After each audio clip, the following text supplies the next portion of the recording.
সরকারের পদত্যাগের এক দফা দাবি ঘোষণা করেছে বৈষম্যবিরোধী ছাত্র আন্দোলন। আজ শনিবার রাজধানীর শহীদ মিনারে হাজার হাজার মানুষের সমাবেশে এমন ঘোষণা দিয়েছেন ছাত্র আন্দোলনের পক্ষে সমন্বয়ক নাহিদ ইসলাম।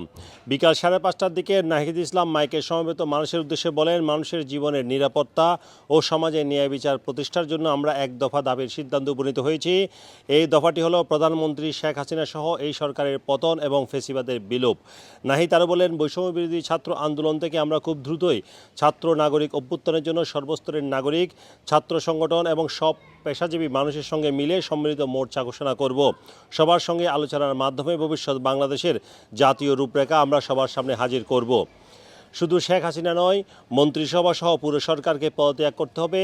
এই ফ্যাসিবাদী শাসন ব্যবস্থার বিলোপ করতে হবে।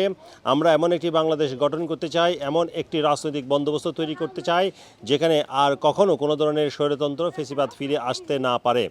এমন কথা বলেছেন নাহিদ।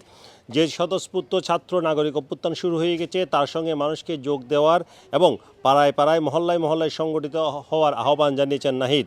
তিনি কাল থেকে সর্বাত্মক অর্থাৎ রবিবার থেকে সর্বাত্মক অসহযোগ আন্দোলনের ঘোষণাটিও তুলে ধরেন। সরকারি চাকরিতে কোটা সংস্কারের দাবিতে 1 জুলাই থেকে লাগাতার আন্দোলন শুরু করেছে শিক্ষার্থীরা। 16 জুলাই সংঘর্ষে 6 জনের মৃত্যু হয়। এরপর আন্দোলন আরও বেগবান হয়। পরবর্তীতে সংঘর্ষ এবং সংঘাত এখনও পর্যন্ত 215 জন নিহত হয়েছেন, আহত হয়েছেন বহু মানুষ।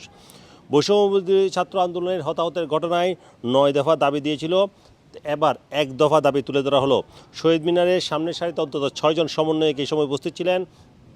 তারা হচ্ছেন নাহিদ ইসলাম, সার্জিস আলম, হাসনাত আবদুল্লাহ, আসিফ মাহমুদ, আবু বাকের মজুমদার এবং আব্দুল কাদের। তাদের মধ্যে নাহিদ সহ 3 জন বক্তব্য রাখেন।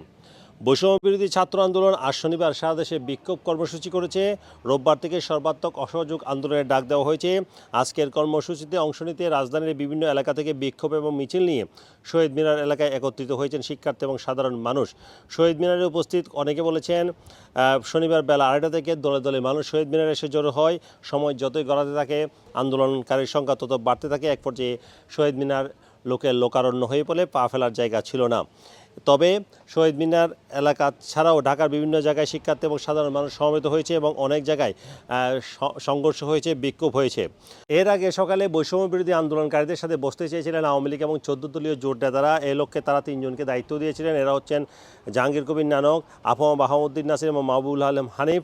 তবে তাদের সে আবেদন প্রত্যাখ্যান করেছে, তাদের সে আহ্বান প্রত্যাখ্যান করেছে বৈষম্যবিরোধী ছাত্র আন্দোলনের নেতারা এবং তারা বলেছেন তারা পরবর্তীতে কর্মসূচি ঘোষণা করবেন এবং এবার শহীদ মিনার থেকে শেখ হাসিনা সহ সরকারের পদত্যাগের 1 দফা দাবি ঘোষণা করল বৈষম্যবিরোধী ছাত্র আন্দোলন। Sarwar Hossain, top news, London.